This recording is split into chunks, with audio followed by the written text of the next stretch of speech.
안녕하세요. 저는 제3회 외국어 번역 행정사 시험 합격자, 그리고 작년에 올해 초에 개업에서 공동역에서 영업을 하고 있는 김병헌입니다.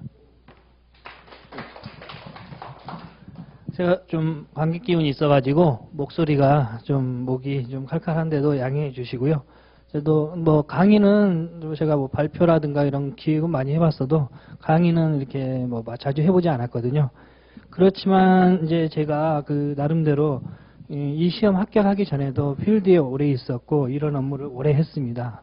이 번역 공증이라든가 제가 태국이라든가 필리핀, 미국 이런 법인을 예전에 많이 설립을 했거든요. 중국이라든가. 그래서 이제 저는 어떻게 보면 이 시험을 좀 미리 알고 좀 도전한 케이스라 좀 현업에서 나름대로 적응은 빨리 하는 케이스라고 해요. 제 이야기가 아니라 제 동료들이나 이제 선배들이 이야기하고 있습니다. 이제 그래도 이렇게 학원에서 합격의 법학원에서 이제 저한테 이런 또 강의 기회를 주셔서 좀 감사드리고, 이제 저도 이제 기존에 있던 다른 시험이라든가 이런 직장 다니면서 이제 공부를 좀 하면서 이런 객관식이라든가 논술에 대한 체계를 가지고 이제 이 시험의 특성을 알고 이렇게 이제 준비를 했거든요. 그런 만큼 이제 이 자리에 오신 여러분들이 이 시험에 대해서 특성을 알고 또 현업에 있는 이제 나중에 질문 시간이라든가 제가 실제로 자료도 가져왔으니까 그런 걸 보시면 동기부여가 더 되실 겁니다. 공부 방법이나 이런 거는 우리 민법의 김민성 교수님이나 이제 박병훈 교수님이 행정법 박병훈 교수님께서 더 잘 알려주시고 또 잘 지도를 해주시니까 거기에 맞게 하시면 큰 이 학원 커리큘럼대로 하시면 1차는 당연히 문제가 없고 2차도 올해 저도 일반 행정사 2차를 봤거든요. 올해 이제 초기라서 저도 다양한 업무를 하려면 또 이민행정 같은 거 비자라든가 이런 체류 자격 비자 같은 거 그런 걸 하려면 연관이 되거든요. 그래서 이제 저도 2차를 봤는데 역시 좋은 결과를 기대하고 있습니다. 네, 그래서 이제 우리 이 자리에 오신 분들께 가장 제가 이제 해드리고 싶은 말은 비전, 이 외국어 번역 행정사의 좀 비전이 동기부여가 중요한 것 같습니다. 저는 이제 전공이 또 피법학과예요. 중국어예요. 그래가지고 이제 저는 이제 영어로 이제 자격증을 땄는데 이제 중국어 학위가 있어가지고 현재 영어, 중국어 이게 동시에 번역 공증을 다 하고 있거든요. 그리고 이제 제가 무역이라든가 이런 여러 가지 다양한 경험이 좀 많아가지고 저 같은 경우는 이제 수임을 받으면 수임료가 높아요. 다른 분들보다. 이게 전문 자격사라는 게 특징이 있어요. 사실 행정사라는 게 이제 최근에 더 이슈가 됐고, 특히 외국어 번역 행정사는 그렇게 많이 알려지지 않았는데, 이제 전문 자격사의 전문 능력의 어떤 수임료, 이런 부분은 이제 전문 자격사의 본인이 가지고 있는 실력, 그 실력이 지식적인 것뿐만 아니라 여러 가지 사회적인 경험에서 올 수 있는 그런 것들에서 굉장히 좌우가 됩니다. 그거를 지금 소위 행정사법 지금 개정안이 되고 있는데 일반 행정사분들도 거기에 소위 상담 자문권이라고 해서 국제 결혼이라든가 이런 외국인 비자, 그다음 체류 자격 변경 비자 이런 부분에서 자문에 대한 노하우가 많아요. 그래서 그 부분에서 굉장히 부가가치가 높아가지고 굉장히 성의껏 서비스를 해드리면 거기에 대한 굉장한 반대 수입을 지금 올리고 있습니다. 저도 마찬가지로 단순히 이런 번역만 하는 게 아니라 저는 이제 다양하게 법인 설립이라든가 이런 무역이라든가 이런 걸 했으니까 그런 부분을 이렇게 건드려줘요. 그러면은 이제 고객님 개인이나 기업 고객님 사장님들이 되게 좋아하시죠. 그리고 그런 부분이 의외로 좀 이런 말 하기는 좀 그렇지만 약해요. 이런 대기업, 삼성전자나 기아자동차 이 정도 빼고는 국내에서는 그런 세세한 부분까지 저 예전에 직장 다닐 때 초기에 그때만 해도 그런 업무를 이렇게 많이 정통적으로 하는 사람들이 그렇게 많지 않았어요, 생각보다. 그래서 저도 예전에는 조금 직장 다닐 때는 상당히 각광을 받았었죠. 저는 이제 공동역에서 지금 개업을 하고 있고요. 그 다음에 이제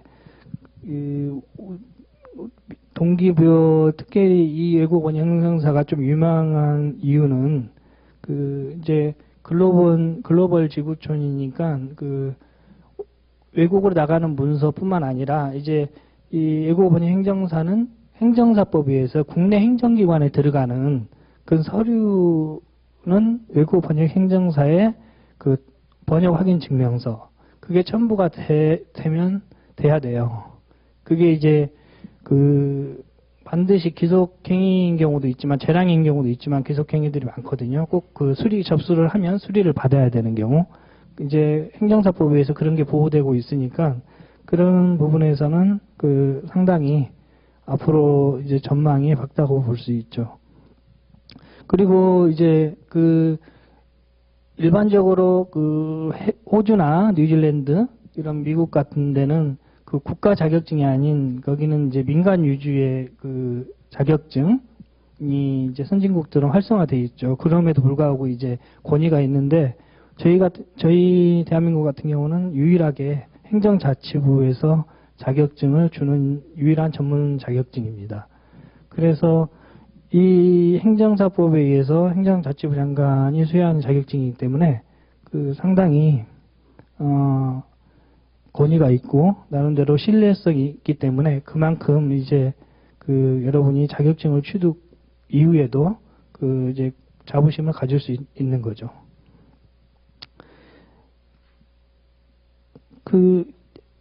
사실 이제 외국어 번역 행정사의 이제 가장 중요한 모토는 국민의 번역 행정 편의하고 또 우리가 해외로 나가는 문서들 이제 유학이나 이민 많이 가지 않습니까? 취업이라든가 그런 문서들 선진국뿐만 아니라 후진국들 그런데도 저희가 다 번역 공증을 해서 나가요. 근데 그런 경우는 두 가지 현재 트랙으로 진행되고 있습니다. 이제 일반적으로 아시다시피 변호사 번역 공증 그걸 하는 경우가 있고 그 다음에 저희 번역 행정사에 의한 인증이 있어요. 공증인법에 의해서 변호사는 번역 공증이라고 하니까 저희는 이제 인증이라고 하는데 저희가 이제 서티피케이션이라는 인증서를 붙여서 이제 해외로 나가는데 주로 선진국 유럽이라든가 호주, 뉴질랜드, 캐나다 같은 데는 이제 노터리 소위 변호사 공증 노터리가 필요 없이 이제 저희 공증으로 나가고 이제 동남아시아나 약간 그런 지역들은 이제 아무래도 선진적인 행정이 아니기 때문에 이제 일반적으로 인정되는 이제 변호사 노터리, 변호사 공증에 의해서 나가죠. 근데 이제 앞으로는 행정이 다양화되고 이제 번역 행정도 선진화됨에 따라서 그런 간의 국제 협약이라든가 그런 거에 따라서 이제 번역 행정사의 인증으로만 나가는 경우가 많습니다. 기존에 이제 왜 변호사 공증이 좀 문제가 되냐면 변호사분들은 번역 내용에 대해서는 모르세요. 내용을. 그거를 모르시니까 외국어 번역 행정사가 지금도 저희 공증인 번역 공증도 외국어 번역 행정사가 번역을 해서 가져가야만 해줘요. 예, 밑에 기존 관행에 따라서 전공자라든가 이런 부분도 있는데 외국어 번역 행정사의 번역 전문가에 의한 번역이 되어야만 이제 가서 변호사 번역 공증이 가능합니다. 기존의 변호사분들은 이제 그런 번역 내용에 대해서 번역 내용이 이제 단순한 것도 있지만 또 이런 변리사에 필요한 특허적인 거, 이런 전문적인 것도 아주 많기 때문에 그 전문 자격사인 외국어 번역 행정사가 꼭 할 필요가 있죠. 이제 그 다음에 이제 제가 그 수험 준비한 간단한 과목별로 이런 수험 준비한 그 내용을 설명드리면은 제가 제 합격수기 나름 제가 간단하게 합격수기 하나 그 합격법학원에 썼던 거 있거든요. 거기에 보면 자세하게 이제 공부했던 간단하게 요약돼서 나와 있습니다. 그 한번 시간 나면 읽어보시고요. 간단하게 사실 제가 동기부여 외국어 번역 행정사에 대한 전망이나 현황 그리고 수입에 대해서 더 일단 말하기 전에 이제 그 간단하게 그 공부 방법 그런 과목별 공부 방법 한번 이제 보시고 그 다음에 마지막으로 또 다시 요약해서 한번 정리해 드리기로 하겠습니다. 이제 외국어 번역 행정사는 이제 그 프린트에도 있듯이 타인의 유임을 받아 행정기관 업무에 관련된 서류 번역과 인증, 번역한 서류를 행정기관에 제출하는 일을 하는 유일한 국가공인 외국어 전문 행정사입니다. 이제 행정자치부 행정자치부 장관이 수여하는 자격증이고요. 그 다음에 행정사는 이제 아시다시피 세 종류가 있어요.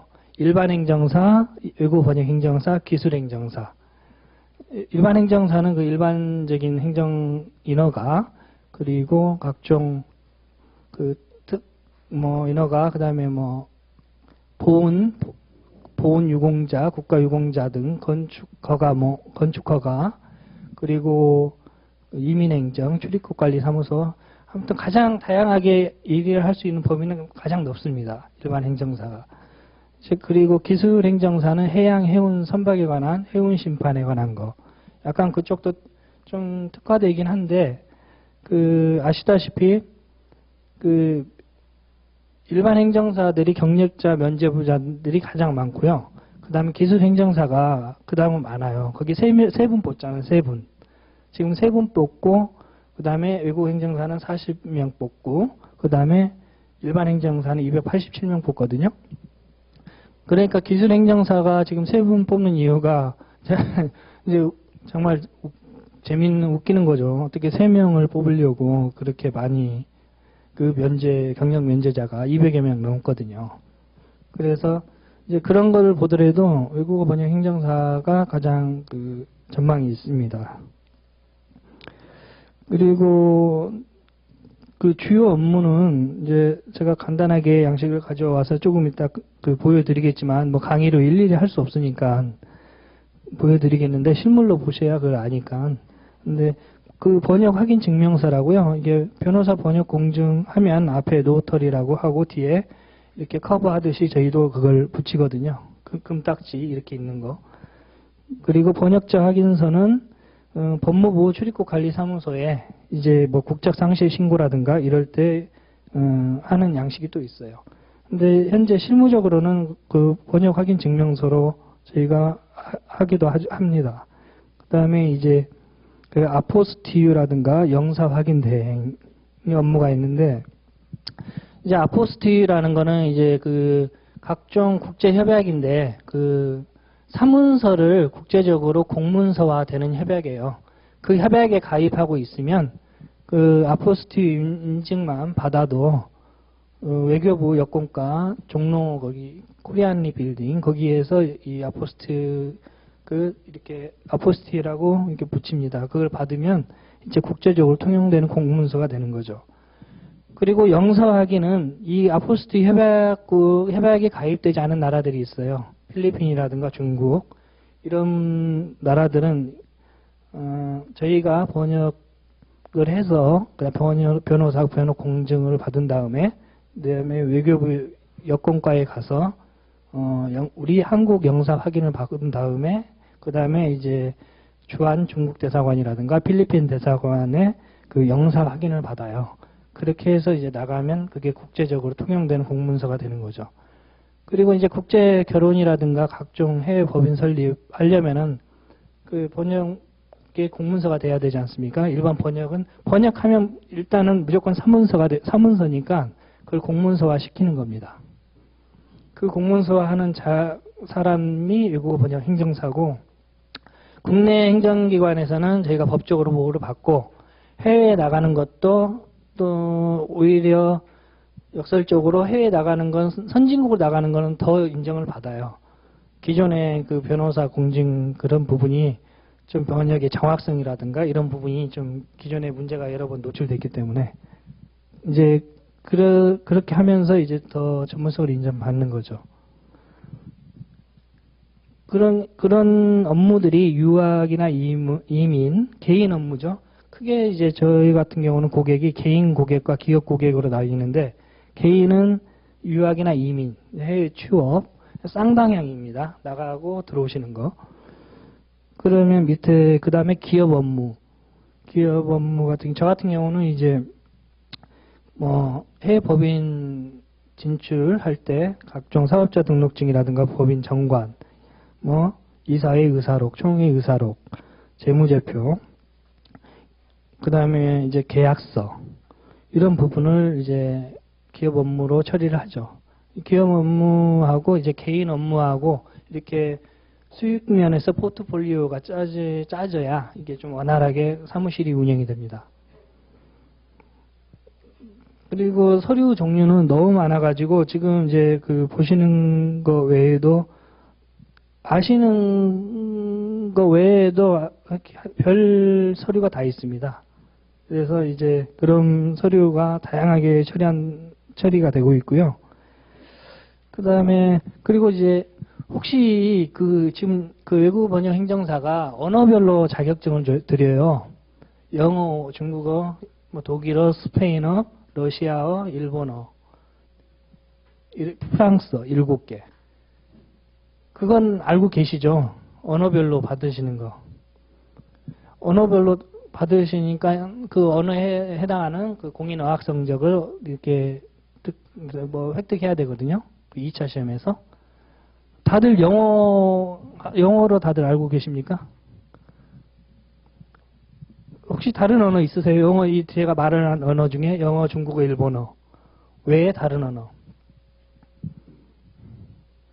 다들 대부분 영어시죠? 영어시면 이제 저는 이제 다행히 영어하고 중국어가 지금 있기 때문에 영어하고 중국어가 가장 많아요, 수요가. 그 다음에 이제 일본어. 그리고 3개 정도 하면 뭐 정말 이제 앞으로 뭐 생활 하시거나 유지하시거나 이렇게 앞으로 미래를 위한 자격증으로도 충분합니다. 제가 보기에는. 올해 그리고 혹시 1차라든가 2차 보신 분도 계십니까? 2차 보신 분. 2차 이제 보신 분들은 이제 또 이제 협회 환영회에서 또 한번 보실 테지만 또 그때 또 많은 이야기를 하실 수 있고요. 아무튼 이 외국어 번역 행정사의 그 전망은, 비전은 이제 제가 방금 말씀드렸듯이 향후 한 5년 안에 폭발적으로 늘어날 걸로 생각이 됩니다. 지금 이제 협회 차원에서 다양하게 저희가 이 번역 시장 이런 부분에 의해서 저희의 저희가 행정사법에 의해 주어진 권리를 찾기 위해서 상당히 노력하고 있기 때문에 이제 여러분들이 꼭 1차, 2차를 하셔가지고 이제 얼굴을 이렇게 뵀으면 좋겠습니다. 그리고 수험 준비를 제가 한 거는 이제 말씀드리면 이제 수험 시험 방법이나 수험 과목이나 시험 시간 등은 이렇게 보시면 알 수 있고요. 또 우리 김윤성 교수님 민법 총칙, 그다음 박병훈 교수님 행정법, 또 유병준 교수님 행정학, 이런 부분들이 또 저보다 훨씬 포인트 아웃을 해 주실 수 있기 때문에 그 부분은 이제 많이 안내를 받으실 수 있으리라 생각하고, 제가 공부했던 경험 위주로 이제 포인트 아웃만 해드리겠습니다. 일단 시험 방법에 대해서는 그리고 나서 이게 그 라이팅이 중요하거든요. 2차 시험에 세 과목하고 라이팅이잖아요. 라이팅에 대해서 제가 안내해드렸던 프린트물, 그걸로 제가 간단하게 설명을 해드릴게요. 특히 중국어 같은 경우는, 영어는 뭐 토익, 토플 뭐 다양하게 있는데 탭스, 중국어는 그 영어 외에는 다 플렉스밖에 없어요. 이제 외국어대에서 실시하는 플렉스, 대한상공회의소하고 함께 실시하는 플렉스밖에 없기 때문에 제가 그 부분도 키포인트입니다. 라이팅이 어렵습니다. 생각보다. 그리고 1차는 지금 제 경험에 따르면 여기 합격을 받은 학원에 있는 기본서를 빠르게 여러 번 정독하시고요. 그 다음에 1차는 이렇게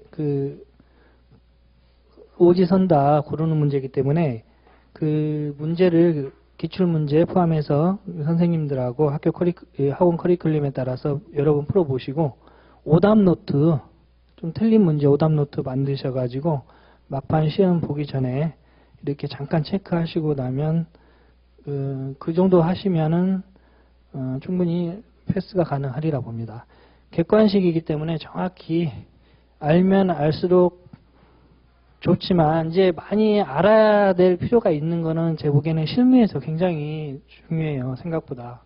이 법학적인 마인드라든가. 그렇기 때문에 우리 민법의 김윤성 교수님도 리걸 마인드 이렇게 하고 전체적인 체계적인 개념을 굉장히 중요시 생각합니다. 다른 교수님도 마찬가지고요. 이제 저는 기존에 다른 공부를 좀 했기 때문에 그 비법학자임에도 불구하고 비법학과임에도 불구하고 그런 부분이 좀 형성이 돼가지고 지금 이제 업무하고 실무하는데 굉장히 도움이 되고 있습니다.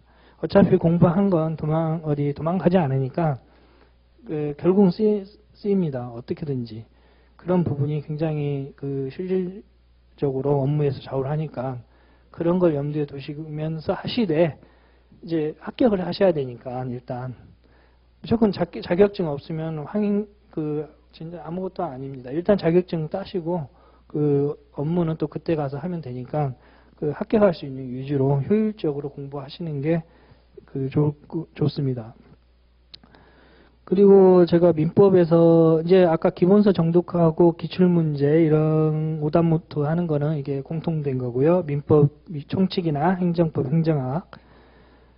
그러면서도 이제 조금씩 여기서 좀 제가 강조하고 싶은 점은 법조문, 이거 하실 때 법조문, 행정사 법조문, 행정사법 시중에 책 나와 있거든요. 그 법조문을 꼭 읽어보세요. 출퇴근하시면서 혹은 휴일날. 그러면은 2차에 결정적으로 도움이 됩니다. 법조문 위주로 하시라는 거, 1차도. 그 다음에 행정법 같은 경우도 아까 큰 원칙 하에 이제 다양하게 행정법 총론하고 강론이 있는데 행정법 총론에서 한 80% 나오고 강론에서 한 30% 나오거든요. 근데 총론 같은 경우는 이게 행정법이 또 중요합니다. 저희가 행정사기 때문에 행정하고 마찬가지로 이 공법이고, 그리고 나중에 행정법을 아시고 행정학을 좀 아셔야, 행정법을 특히 아셔야만 이제 나중에 조금 저희가 외국어 번역 행정사를 하시면서 일반 행정사하고 행정심판이라든가 이런 대리, 그리고 이제 이민행정, 출입국 행정 같은 경우는 특히 외국인 근로자라든가 그 다음에 각종 그런 비자 변경에 의해서 비자 거부라든가 그 다음에 출국 명령 이런 행정처분이 나와요. 그러면 거기에 대해서 거부처분, 취소 심판이라든가 행정심판, 그리고 집행정지나 임시처분, 이런 임시적인 행정구제를 같이 할 필요가 있기 때문에 굉장히 중요합니다. 행정법은. 그런 측면에서 지금 행정법 1차 과목이 굉장히 범위가 넓어요. 생각보다. 그런 부분을 한번 정독을 하시는 게 이제 2차에 굉장히 도움이 되시고 실무에도 굉장히 도움이 되십니다. 그리고 이제 좀 약간 그 실무적으로 이야기 들어보면 이제 그 비자 변경 거부라든가 출국 명령 이렇게 해서 행정심판이라든가 이런 걸 하면 굉장히 그 시간이 꽤 걸려요. 그래서 여러분이 생각했던 뭐 한두 달이 아니라 막 길게는 6개월, 1년가량. 그러면은 그 고객께서 굉장히 그 좋아하죠. 일단 자기가 바로 강제 추방이 안 되니까. 이제 그런 것들이 바로 수입료하고 직결이 되니까 굉장히 중요한 부분입니다. 일단 많이 아셔야 돼요.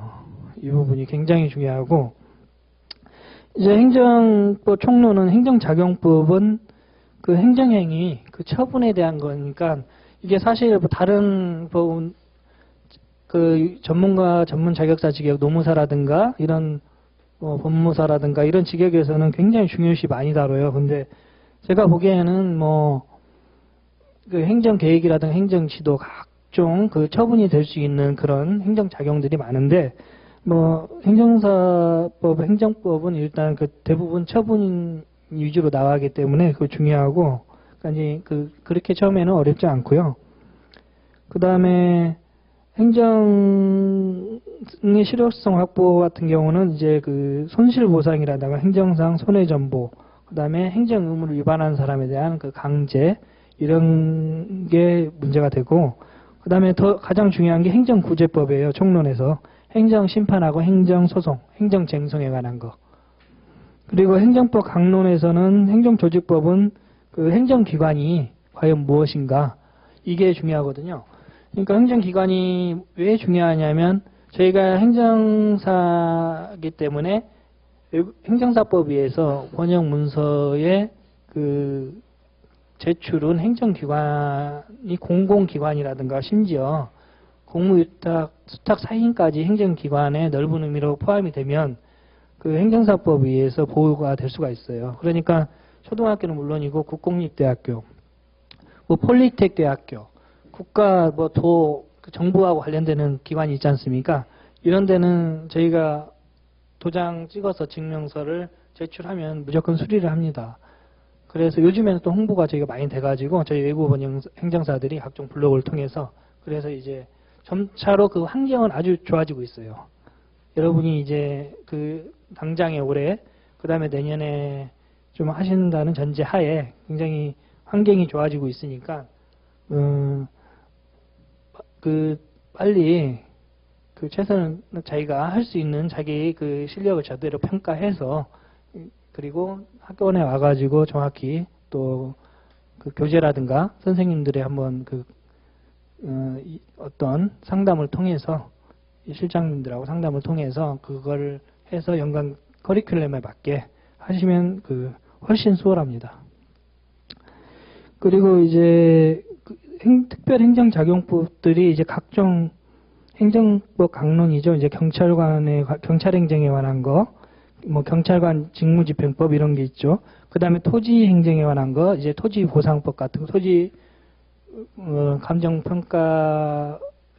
감정평가사들이 많이 하는 토지보상법, 그 다음에 환경행정법에 관한 것들, 이 행정에 관한 것들이 이제 또 중요하고요. 그 다음에 이제 행정학도 이제 총론하고 행정학은 정책론, 그 다음에 조직론, 그 다음에 인사행정, 재무행정, 그 다음에 행정통제, 지방행정 이렇게 구분이 되는데, 행정학은 행정법하고 또 다르게 학문이기 때문에 이게 재미는 있는데 이 특징이 머리에는 잘 안 들어와요. 예, 행정학이 두루뭉실하기 때문에. 그렇지만 이제 이런 부분들이 나중에 또 실무적으로 우리가 공무원들하고 이야기를 하거나 그럴 때는 이런 행정법이나 행정학적인 지식이 바탕이 돼야 소위 말빨이 먹힙니다. 그리고 일단 지식적으로 압도하고 있기 때문에 그런 부분에 의해서 자기 일을 원활하게 풀어갈 수 있고요. 그래서 이제 행정학도 이렇게 전체적으로 기본서, 가급적 학원도 커리큘럼에 따라서 그렇게 하시고, 아까 그런 과정을 통해서 오답노트나 이런 걸 통해서 집중적으로 하시면 될 것 같습니다. 그리고 2차 같은 경우는 그 민법은 계약에 관한 건데 제 생각에도 그렇고 김인성 교수님도 제가 보기에는 그 법적 리걸 마인드 이게 그 법전을 통해서 좀 형성을 단시간에 하기는 어렵더라도 조금씩 그 인지를 하고 하시는 게 좋습니다. 왜 그러냐면 그 사례가 나와요. 2차에 바로 예전과 같지 않아서 이 전문 자격사 시험이 지금 행정사가 좀 그 네임 브랜드도 아직 낮고 전문 자격사들 중에 초기 시험이지만 저도 깜짝 놀랐습니다. 그게 그리고 아주 진짜 골 때려요. 아주 그 문제 내는 게 그 다양 사례도 내고 그 다음에 이제 단답형 같은 경우는 어디에서 알 수 없을 정도로 그 단답형 같은 경우는 약수령 그런 것들은 또 예상을 할 수 없거든요. 그렇기 때문에 이제 법조문을 위주로 하셔야 된다는 말씀이에요. 제가 1차부터 행정사 법전을 하나 사셔가지고 행정법하고 행정절차론, 행정사 실무법까지 민법까지 이렇게 법조문을 쭉 이렇게 한 번씩 훑으셔야 돼요. 지속적으로 반복적으로. 그래서 민법 같은 경우는 계약이고 계약 총론 강론이기 때문에 그 조금 이해를 해야 돼요. 전체적으로 사례에 대해서. 단순히 뭐 솔직히 뭐 그 계약 같은 것도 뭐 이게 일반인들 잘 모르시잖아요. 뭐 매매 대금하고 재산권이 이전하는 거하고 매매 대금을 줘야 되는데 두 개는 왜 같이 줘야 되는지 그런 부분이 이렇게 머릿속을 안 다가오기 때문에 그런 부분을 좀 하려면은 제가 공부하는 방법은 민법은 그 한기찬 변호사의 주로 그런 사례를 재미있게 풀어놓은 책들이 좀 시중에 있어요. 예를 들면 한기찬 변호사의 뭐 재미있는 법률 여행이라든가 이런 거 있거든요. 그런 거를 가져다가 2차 학원에 서브노트가 있습니다. 거기에 이 사례하고 일치해가지고 그 사례를 기억하면서 그 의의라든가 요건, 효과 이런 거를 이렇게 끄집어내요. 두음자로 해가지고 그러면은 그게 효과가 있더라고요. 그래서 제가 작년보다도 올해 민법은 뭐 물론 선생님들이 다 거의 적중을 시켜서 잘 본 것도 있지만 결과는 이제 두고 봐야 되는데 잘 본 이유도 이제 그런 이해도가 훨씬 높아졌어요. 작년에 비해서. 그래서 작고도 쟁점 위주로 간략하게 썼고 100점짜리가 50분에 써야 되기 때문에 시간이 없습니다. 다른 시험은 전부 100점에 100분이에요. 근데 우리 행정사 시험은 100점인데 50분에 써야 돼요. 그러니까 이게 쓰고 생각하면 끝나는, 이제 생각하고 있다. 한 1분 생각하시면 이제 그 시험은 이제 떨어졌다고 보시면 돼요. 좀 과장되게 이야기하면. 쓰고 있으면 이제 걷어간다니까요. 5문제. 이제 4문제는 이제 5문제가 나오는데. 그러니까 이게 중원부원 해가지고 이렇게 많이 쓰시면 뭐 절대 쉽게 합격할 수 없고요. 그냥 쟁점 위주로 법조문 위주로 쓰시는 게 좋습니다. 쟁점을 놓치면 그러니까 쟁점만 잡으시면요. 그 목차만 얼른 이렇게 3분에서 5분 정도 잡아놓고 쓰면 그 목차를 좀 잘 보이게 가독성 있게 쓰시면 거기에 밑에는 막 쓸 수 있거든요. 목차를 잡아놓으면. 그러니까 그렇게 제가 했고요. 아무튼 사례를 통해서 여기 학원의 서브노트하고 같이 응용해가지고 굉장히 서브노트가 잘 돼 있어요. 요약적으로. 그걸 하시면 되고 중원부원 하시면 감점이고요. 그리고 목차를 여러 개 잘 구성하시고 예를 들면 쟁점 정리하면 이번에도 민법 같은 경우는 매도인의 담보 책임, 그 다음에 계약 체결 사유 과실 책임, 그 다음에 불법 전대차, 그리고 승낙과 승낙에 의하지 않은 계약이 무엇인지, 이제 의사 실현과 교차 청약 이런 게 있는데 그런 부분을 쟁점을 이렇게 잘 잡고 예를 들면 매도인의 담보 책임 같은 경우는 쟁점 쓰시고 그 다음에 매도인의 담보 책임 요건이 있어요. 요건 쓰시고 그 효과가 이제 그 계약 해제권이라든가 손해배상 청구권, 그 다음에 대금 감액 청구권, 그 다음에 그런 것들이 있고, 이제 거기에 또 채무 불이행 책임과 경합. 제가 말하는 것들이 목차가 되는 거예요. 그렇게 쓰시고 밑에는 한 2줄만 쓰시면 돼요. 3줄 이상 쓰시면 제가 봐서는, 저도 이제 빠른 편은 아닌데 필기 속도가 3줄, 4줄 쓰시면 아마 자기가 하고 싶은 게 있어도 절제의비를 좀 기르셔야 됩니다. 그 문제를 다 골고루 5문제를 못 푸시면 무조건 떨어집니다. 꽈락으로.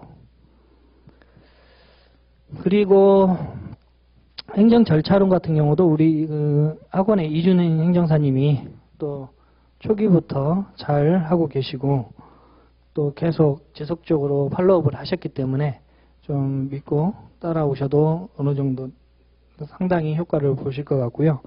행정 절차론도 아까 행정법 마찬가지로 법전 위주로 하셔야 됩니다. 그래야 5문제를 다 쓰세요. 저도 법전 위주로 계속 봐가지고 제가 법전 보여드리겠지만 다 쓸 수 있었어요. 일단은 법전에 보면 의, 정의 이런 게 나오지 않습니까? 그걸 가지고 이해만 조금 더 추가를 하면 충분히 만들어서 써요. 몇 줄은 늘려가지고. 그리고 특히 여기서 주민등록법하고 가족관계 등록 등에 관한 법률 이런 것들은 특히 더 법조문 위주로, 일반적인은 보실 필요 없어요. 제가 보기에는. 법조문 아직 초기이기 때문에 주로 법조문 위주로 나오지 다른 거 나올 아직 여력은 없는 것 같습니다. 그 다음에 사무관리론은 이제 우리 이준 선생 교수님하고 또 박병훈 교수님이 계속 하셨고, 사무관리론 같은 경우는 그 법률이 다 있고, 사무관리론도 있지 않습니까?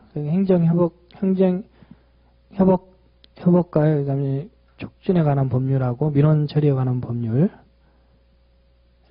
그리고 제가 보기에는 전자정부법이 조항이 많고요. 전자정부 아키텍처 이런 거 정의 규정이 엄청 많아요. 이게 좀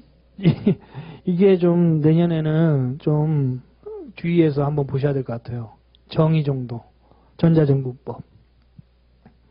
법조문 위주로 하시면 되고요. 네.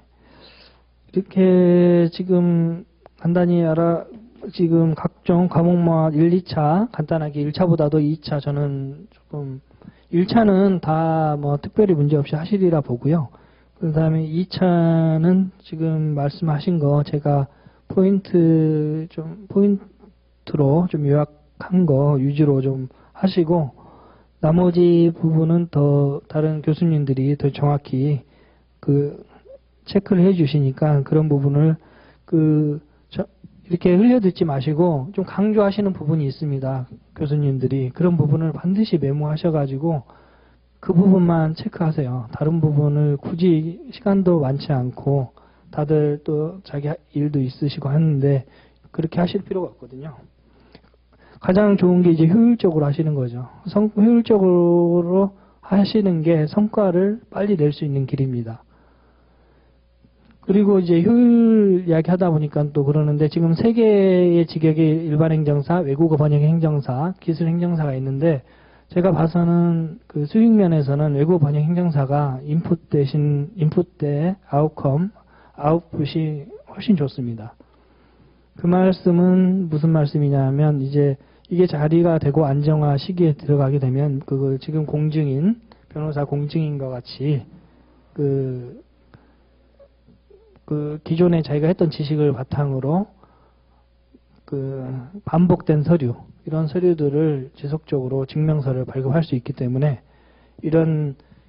그리고 우리가 서적을 번역하는 게 아니라 행정문서, 레귤러 문서를 번역하기 때문에 기본 자기가 어학을 좋아한다라든가 그런 몇 가지 자기가 동기부여 측면만 있으면 금방 재미를 붙여서 현업에서도 금방 잘 하실 수 있어요.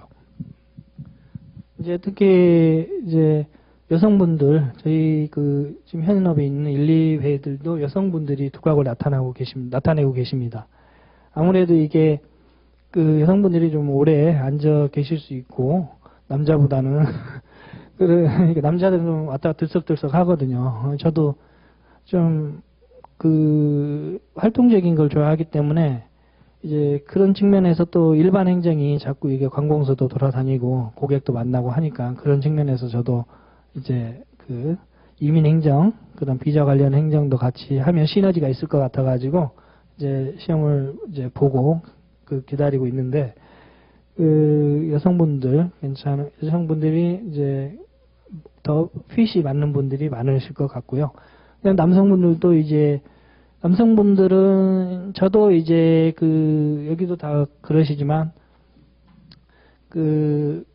이렇게 요새 번역할 그럴 나이가 아니에요. 이게 저희 번역할 나이가 아니고, 이제 저 같은 경우는 특히 이제 기존에 서류들을 많이 기존에 봐왔기 때문에 제가 감수만 해요.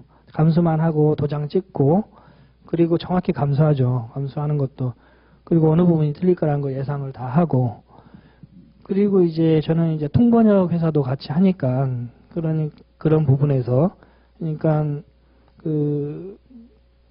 그럼 제가 중요한 거는 제가 직접 하지만 또 감수 위주로 하고, 그리고 이제 앞으로 행정사 법인도 설립할 수 있으니까 이제 대표가 되셔가지고 나머지는 휴먼 네트워크로 아웃소싱을 하시고, 그다음에 각종 거기서 사업을 파생시킬 수 있는 대표이사 CEO 역할을 하시는 게 궁극적인 겁니다. 거기서 더 나가서 이제 저도 뭐 여러 가지 아직도 블루프린트가 많은데, 이제 거기서 더 나가서는 이제 뭐 통번역 회사도 하고, 그 다음에 이제 뭐 출판사, 서적까지 그런 쪽에도 얼마든지 충분히 진출할 분야가 많이 있으니까 좀 그런 생각도 가지면서 하는 게 굉장히 자기 업무 능력, 직무 능력 개발에도 도움이 되실 거라고 생각이 됩니다. 이제 요약을 하면 지금 전체적으로 외국어 번역 행정사는 각 언어별로 되어 있지만 해당 언어가 어떤 언어가 되더라도 충분히 전문 자격증으로서 인정을 받을 수 있고요. 그 다음에 한번 보시겠습니까? 영어 라이팅, 영어 라이팅 먼저. 이게 신화공에서 나오는 책인데요. 이게 보시면 이제 찾으실 수 있어요. 근데 이게 제가 보기에는 여러 번 봤는데 이게 잘 되어 있더라고요. 영어 라이팅, 토익 라이팅입니다. 토익은 지금 200점 중에 150점 이상 맞아야 돼요. 그리고 문제는 이게 보시다시피 8문제로 되어 있어요. 1번부터 5번까지는 이 두 단어를 가지고 작문을 하는 겁니다. 1번부터 5번까지. 이 그림을 보고 두 단어를 가지고 작문을 해요. 그 다음에 6번, 7번은 이메일이 있습니다. 이메일 나와 있고 밑에 디렉션이 있어요. 그 디렉션에 맞게 밑에 문장을 이메일, 답메일을 써야 됩니다. 그래서 지금 예를 들면 이제 자세히 보시면 아시겠지만 무역 서류 같으면 바이어가 셀러한테 지금 컴플레인을 하고 있다. 그 컴플레인을 구체적으로 한 3개로 답을 해서 답메일을 쓰시오. 이런 식으로 나오는 거죠. 이런 메일, 디렉션에 따라서 메일을 쓰는 건데 꼭 시키는 대로 거기서 요구하는 것만 쓰시면 돼요. 시간이 없어요. 이것도 타이핑 하다가 끝납니다. 이렇게 오래 쓰다가는 짧고 간단하게 좀 고급스럽게 문장을 구성할 필요는 없어요. 이제 그 형식이 다 나와 있기 때문에 웬만큼 그런 점에서는 토익이 라이팅이 좀 유리해요. 영어 점수 200점에 150점 이상 맞기는. 그리고 마지막 8번이 에세이 쓰는 거거든요. 300단어, 500단어. 에세이 쓰는 건데 이것도 구체적인 디렉션에서 주는 그런 내용을 넣어서 얘와 그 다음에 이유를 제시하라면 꼭 이유와 예시를 제시해가지고 그렇게 써야 됩니다. 그러니까 장점과 단점을 쓰라고 그랬죠. 그러면 장단점을 꼭 그게 쓰셔야 돼요. 그리고 문장 제가 이렇게 그 펜으로 이렇게 한 거는 그 표현들이 지금 그 자주 쓰는 표현들이거든요. 그러니까 그런 표현들을 저희가 충분히 이해하고 암기해가지고 그 표현들을 그렇게 쓰시면 됩니다. 그러면은 제가 보기에는 저 같은 경우는 어학에 기존에 여러 가지 취미도 있고 자신이 있으니까 큰 문제가 없었지만 좀 오랫동안 좀 놓았다고 하더라도 제가 보기에는 좀 몇 달 바짝 하시면 한 두세 번 보시면 넘기실 수 있으리라 봅니다. 영어는 토익 라이팅이 비교적 그 정도. 근데 너무 방심하시면 안 됩니다. 시험이니까 또 해보면 이렇게 실제로 적응이 어려울 수도 있거든요. 그리고 이제 중국어 같은 경우는 외대 플렉스인데 이것도 형식은 비슷해요. 쓰기는 다 비슷합니다. 여기는 6부분인데 이제 어려워요. 훨씬 플렉스가 250점에 200점 이상 넘어야 되니까. 그리고 이게 6부분으로 나오는데 1부분 보면 이제 다른 언어도 마찬가지로 이렇게 돼 있는데 불어, 스페인어, 일본어, 플렉스도 영어도 마찬가지고 일부분은 단문 번역하는 거예요. 이거 단문 번역하는 거 이렇게 5문제 정도 나오고요. 그러니까 이런 건 문장 구조를 외우셔가지고 거기에 맞게 예를 들면 연동문이라든가 존연문이라든가 그 다음에 겸어문, 이게 중국어에선 그런 것들이 있거든요. 그런 것들을 사용해서 그 문장 구조를 외워서 응용을 시키면 됩니다. 그 다음에 이 부분 같은 경우 내용 요약하는 거거든요. 50자 이내로 요약해라. 이 부분도 그 문장을 빨리 읽고 이제 쓰는 게 중요한데 재구성을 해야 되기 때문에 그 포인트는 내용을 똑같은 단어가 아니라 다른 단어를 써서 압축하는 게 포인트입니다.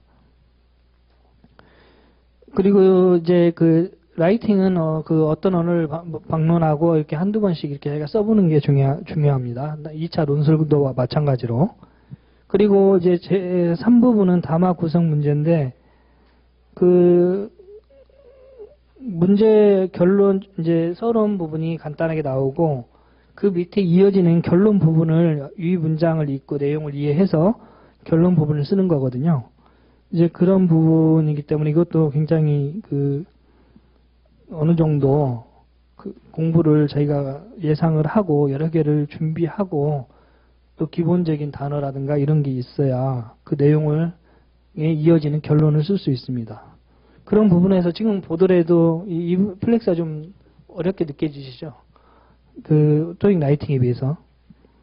그 다음에 제 4부분은 도표 그래프를 보고 그 그래프에 대해서 비교 평가하는 문제입니다.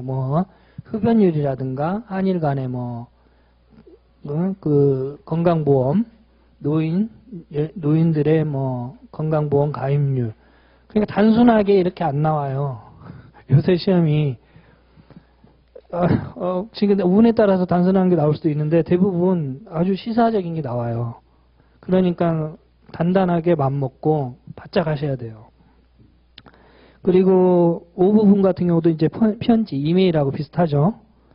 이것도 편지 쓰는 거고, 편지 쓰는 건데 그 편지 나름대로 무역 서신인지 비즈니스 서신인지 그 다음에 초청문인지 감사문인지 이런 서식 형태가 그 다음에 계약서든지 진술서라든지 이런 형태의 문장 종류가 많아요. 우리하고 똑같이 그런 문서를 파악을 하셔서 쓰셔야 돼요.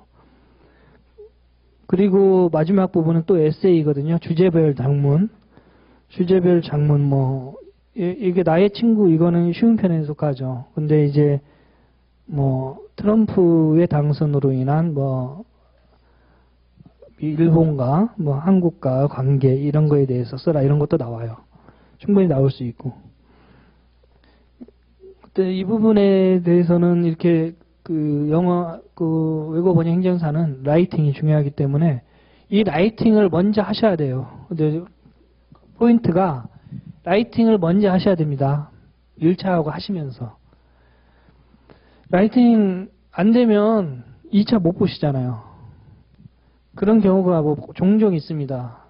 제 가장 친한 친구도 지금 뭐 그 공단에 다니는데 이제 와이프가 이제 한족이에요. 그 조선교포 제중 조선교 쪽이 아니라 중국 한족인데 이 친구도 뭐 그 법학과니까 이런 1차 정도는 그 어렵지 않죠. 그러더니 이제 덜컥 이제 1차를 해놓고 지금은 중국어 플렉스를 못 하고 있어요. 지금 이게 말만 하는 게 아니라 이게 써야 되기 때문에 아주 이제 재밌는 골 때립니다, 진짜. 그게 못 넘으면 이거 계속 기다려야 돼요. 이게 넘을 때까지. 그러면 간이 콩닥콩닥해지고 굉장히 힘들죠. 1차 뭐 못 넘는 거 못지 않죠. 2차 넘어서 1차 넘었는데 라이팅이 안 돼서 2차를 못 볼 지경이니까. 지금 이렇게 지금 보면 이렇게 대략은 이해하셨으리라 봐요. 이해하셨으리라 보고 이제 마지막으로 제가 이제 또 정리를 하면 이 시험 방법은 다른 교수님들이 이제 충분히 앞으로도 그 지침이나 이런 걸 주실 테고, 그리고 이 학원의 또 특징이 제가 보기에는 뭐 수익도 중요하지만 진실되게 이야기를 하세요. 교수님들이 이렇게 복잡하게 말하지 않고 단순하게. 저도 이제 스타일이 결론부터 단순하게 이야기하는 스타일인데 오늘은 이제 처음이시고 그러니까 제가 좀 길게, 제가 원래 생각에는 뭐 한 15분 정도 하고 싶었는데 이게 양이 많네요, 의외로. 그러니까 제가 또 하고 싶은 말도 있고 그래서 이제 좀 길어졌는데, 이 학원 어떤 그런 커리큘럼에 따라서, 그리고 저는 또 오늘 이렇게 또 많이 오실 줄 몰랐어요. 너무 많이 오셔가지고 좀 이렇게 들어주시니까 제가 좀 더 힘이 나고 열정적으로 좀 하고 싶었습니다, 사실. 이제 요약을 하면 지금 동기부여 비전 제시하고 싶은, 제가 비전 제시를 하고 싶었던 게 제가 강했고, 그런 측면에서 이게 국내적으로나 국제적으로도 각종 국제 업무는 늘어나는 추세입니다. 이게 국내 행정뿐만 아니라 국내외 행정, 번역 관련해가지고 이 행정은 계속 늘어나는 추세이기 때문에 분명히 한 3, 4년 안에는 지금 여러분보다도 훨씬 더 어렵게 이 시험을 준비해야 될 거로 확신하고요. 그리고 무엇보다도 행정자치부의 행정사법에 의해서 보장되기 때문에 각종 권리가 많아요. 현재 행정사법에 의해서만 우리 일을 하더라도 그런 권한이 많기 때문에 그런 권리를 주장할 수 있고요. 그리고 또 아까 서비스 업무이기 때문에 또 그런 보람도 느껴요. 보람도 느낄 수 있고, 그리고 이제 수익도 점차적으로 늘고 있는 추세고, 그리고 아까 말씀드린다시피 자기가 이게 좀 많이 경험을 하고 일단 합격을 하시려는 동기부여를 제가 확실히 드리는 차원에서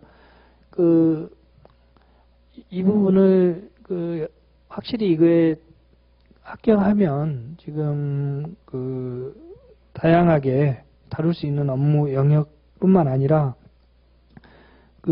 지식적인 부분도 이 시험을 준비하면서 많이 향상이 되게 늘거든요. 그러면 그 부분을 바탕으로 해서 다른 서비스업, 그러니까 기업이나 개인에게 제공할 수 있는 업무의 부가가치를 높일 수 있습니다. 그러면 고객들이 이유를 별로 그렇게 많이 찾지는 않아요. 그냥 충분히 자기가 요구하는 번역 업무를 이해하고, 또 기업 같은 경우는 또 거기에 대해서 조금 기업이 미처 몰랐던 계약 관련해 가지고 그런 부분을 제가 건드려 드리면 그 부분에 의해서 굉장히 호응이 좋습니다.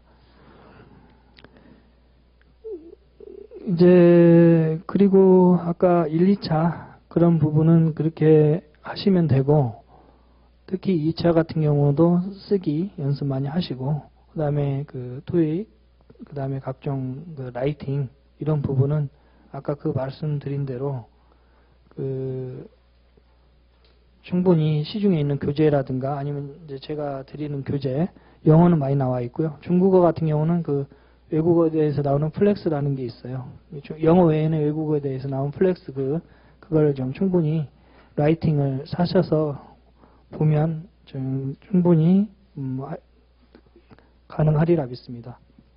자, 이상으로 제가 조금 부족하지만 그 강의를 마치고 나머지는 이제 조금 끝나면 다시 질문을 하시고 제가 뭐 실무적으로 궁금한 거 있으면 제가 자료를 가져왔으니까 제가 보여드릴게요.